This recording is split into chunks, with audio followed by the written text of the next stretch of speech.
Imagine this. It's the dead of night in a small coastal village. You're a woman asleep beside your family. The fire has burned low, your child is curled against you, and silence hangs heavy. Suddenly, the dogs bark, then silence again. Before you can react, the door slams open. Shadows flood the room, men with axes and shields. The world you knew, the safety of your home, the rhythm of your life, is gone in an instant. Vikings. We often imagine them as adventurous seafarers, brave warriors who explored the seas. Movies show them as wild, bearded heroes. But if you were a woman living along Europe's coast between the 8th and 11th centuries, the word Viking did not mean adventure, it meant terror. Because to the Vikings, women were not people to be spared. They were prizes. And if you're wondering how long you'd last, well, not long. In this video, we're stepping away from the shiny armor and Hollywood myths. We're going to see what it really meant to be a woman caught in a Viking raid, from the moment of capture through slavery, abuse, survival, and sometimes a resistance. This is not a story about heroes, it's about victims. And trust me, once you hear it, you'll never look at the Viking Age the same way again. The first moments of a raid were chaos. Houses burned, livestock screamed, steel clashed in the dark. For men, the raid was a fight. For women, it was a hunt. The Vikings had a clear system. Men who resisted were often killed on the spot. But women, they were dragged outside, bound with rope, or shoved to the ground. Younger women and girls were particularly valuable, but almost no woman was considered safe. Think about the fear. You don't know if your husband is alive, you don't know where your children are, you don't even know if you'll see daylight again. The warriors shout in a language you can't understand. To them, you are not a person, you are spoils. Some accounts describe how women screamed until they lost their voices or fainted outright. Monks in England wrote of entire convents being stormed, with nuns dragged out by their hair. The chronicler Alcuin of York described how Lindisfarne's holy women, women who had dedicated their lives to faith, were treated no differently from farm wives. To the Vikings, all were equal in one sense, equally vulnerable. You're forced to march, barefoot, bruised, maybe clutching a child who cries until the sound is smothered with a slap. In your village, you had an identity, daughter, mother, wife, priestess. But to your captors, you are a number. One among dozens. And as the smoke of your burning home rises behind you, one thing becomes painfully clear: you are never going back. Once captured, the journey was just beginning. Vikings didn't raid only for treasure, they raided for people. Human beings were among the most profitable commodities of the age. You'd be forced to walk for miles, sometimes to the coast, sometimes inland to fortified camps. The weak fell behind, and if you collapsed, you might be beaten or left for dead. Children were often separated from their mothers, traded away like cattle. At coastal camps, Viking ships waited. Imagine being shoved into the belly of a longship with dozens of other captives.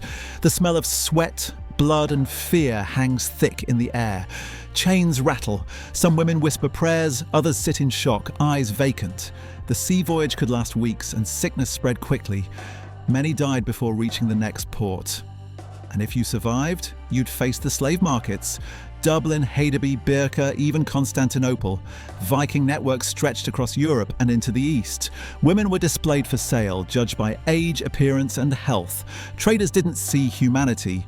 They saw a price tag. Historical sources describe these markets bluntly. Young women fetched high prices, especially if considered attractive. Some were bought by households as domestic servants, but many were destined for a harsher fate: concubinage, forced marriages, or brothels in foreign lands. Imagine standing on a platform, strangers inspecting you as if you were an animal. Your fate sealed not by choice, but by the highest bidder. For the Vikings, this was business. For the women, it was the destruction of everything they knew. So what did daily life look like after capture? Brutal. If you were lucky, you ended up in a household tasked with grinding grain, cleaning, tending fires, or raising children who weren't your own. But lucky here is relative. You worked from dawn until exhaustion, and every mistake risked a beating. The darker reality was concubinage. Many Viking warriors and chieftains kept enslaved women as concubines. essentially forced partners with no rights. The sagas, which glorify Viking exploits, barely mention these women, but their silence speaks volumes. They were invisible victims, existing in the margins of history. Some concubines bore children, and in rare cases, these children rose to prominence. But that didn't erase the suffering of their mothers. Imagine carrying the child of the man who killed your family. There are accounts of women attempting escape, though chances of survival were slim. Harsh punishments awaited those caught, often death.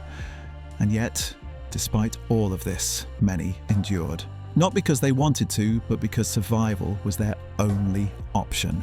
Your identity as a free woman erased. Your body, your labor, your future owned. So, would you want to be a woman in a Viking raid? The answer is painfully clear, absolutely not. Behind every saga, every story of glory and conquest lies another story of women who lost everything. Their suffering rarely made it into the history books, overshadowed by tales of longships and heroes. But without remembering them, we only see half the truth. History has a way of glorifying warriors and forgetting victims. But the next time you hear about Vikings, remember, for countless women, the Viking Age was not an age of adventure. It was an age of terror. History is full of stories that are as dark as they are fascinating, and this was just one of them. If you'd like to uncover more of the untold, brutal sides of the past, make sure to subscribe and join me here again. And if you found this video eye-opening, leave a like to let me know and share your thoughts in the comments below.